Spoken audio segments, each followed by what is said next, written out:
بسم اللہ الرحمن الرحیم۔ صرف 5 منٹ کا مدرسہ قرآن و حدیث کی روشنی میں 30 ذی الحجہ۔ نمبر 1، اسلامی تاریخ۔ ٹیپو سلطان رحمۃ اللہ علیہ کی شہادت۔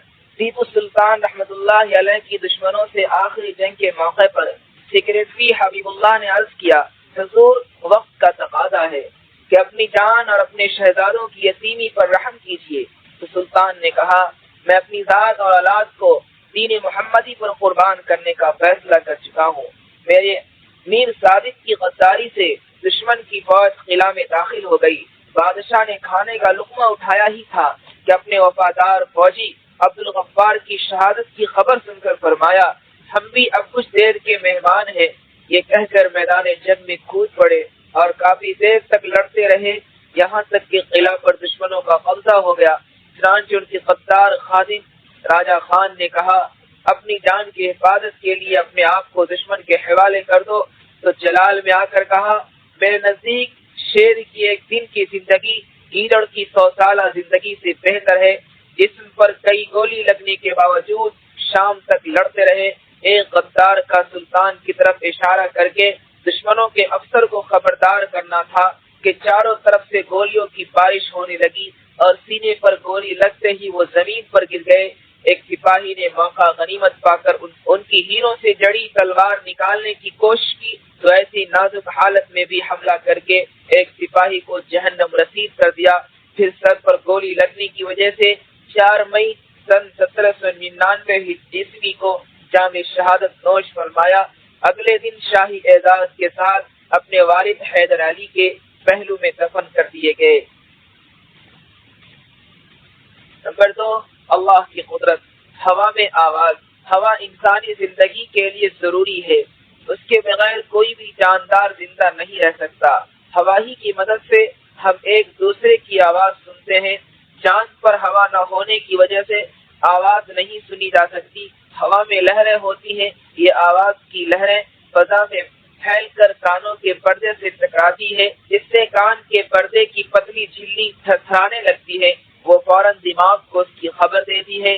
ہوا ہی کی مدد سے آواز 5 سیکنڈ میں 1 میل کی رفتار سے دوڑتی ہے۔ جب ریڈیو اور وائرلیس کے ذریعے آواز کو ریڈیائی لہروں میں بدل دی جائے تو وہ آواز سورج کی روشنی کی رفتار یعنی 1,86,000 میل فی سیکنڈ کے حساب سے دور دور تک پہنچ جاتی ہے۔ یہ سب اللہ کی قدرت کی ایک نشانی ہے۔ نمبر 3، ایک فرض کے بارے میں والدین کے ساتھ اچھا برتاؤ کرنا۔ قرآن میں اللہ تعالیٰ فرماتا ہے، تیرے رب نے حکم دے دیا ہے کہ تم اس کے علاوہ کسی کی عبادت مت کرو اور اپنے ماں باپ کے ساتھ اچھا برتاؤ کیا کرو۔ فائدہ، والدین کے ساتھ اچھا سلوک کرنا، ان کی اطاعت اور فرما برداری کرنا اور انہیں تکلیف نہ پہنچانا اولاد پر ضروری ہے۔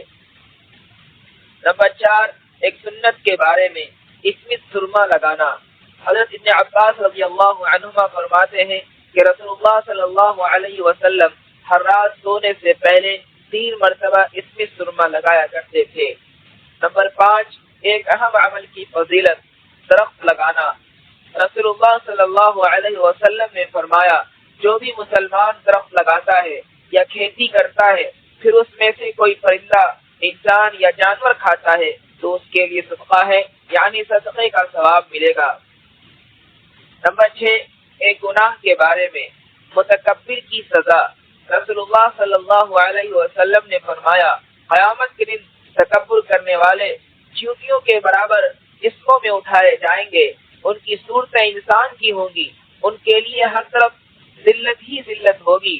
ان کو جہنم میں پولس نامی ایک جگہ کی طرف گھسیٹ کر لے جایا جائے گا، جہاں پر ایک سخت آگ ان کو اپنی لپیٹ میں لے لے گی اور پینے کے لیے جہنمیوں کا خون اور پیپ دیا جائے گا۔ نمبر 7، دنیا کے بارے میں، دنیا میں برکت۔ رسول اللہ صلی اللہ علیہ وسلم نے فرمایا، اللہ تعالیٰ جس کے ساتھ بھلائی کا ارادہ فرماتا ہے تو اس کو دین کی سمجھ عطا فرماتا ہے، اور بے شک یہ دنیا بڑی میٹھی اور سرسبز و شاداب ہے، بس جو اس کو اس کے حق کے ساتھ یعنی حلال طریقے سے لے گا تو اللہ عز و جل اس کے لیے اس میں برکت دے گا۔ نمبر 8، آخرت کے بارے میں جنت کا باغ۔ قرآن میں اللہ تعالیٰ فرماتا ہے، جو لوگ ایمان لائے اور نیک اعمال کے پابند رہے تو ان کے لیے ایسے باغ ہوں گے جن کے نیچے نہر جاری ہوں گی، یہ بہت بڑی کامیابی ہے۔ نمبر 9، خطبہ نبوی سے علاج، بخار کا علاج۔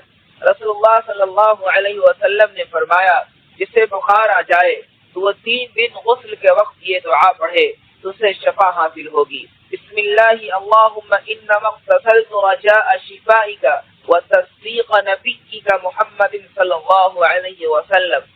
ترجمہ، اے اللہ میں نے تیرے نام سے غسل کیا شفا کی امید کرتے ہوئے اور تیرے نبی صلی اللہ علیہ وسلم کی تصدیق کرتے ہوئے۔ نمبر 10، قرآن کی نصیحت۔ قرآن میں اللہ تعالیٰ فرماتا ہے شیطان کی پیروی نہ کرو، وہ تمہارا کھلا ہوا دشمن ہے۔ شیطان تو تم کو برائی اور بے حیائی کے کام کا حکم کرتا ہے، اللہ کی نسبت ایسی باتیں کہنے کا حکم کرتا ہے جس کا تمہیں علم نہیں ہے۔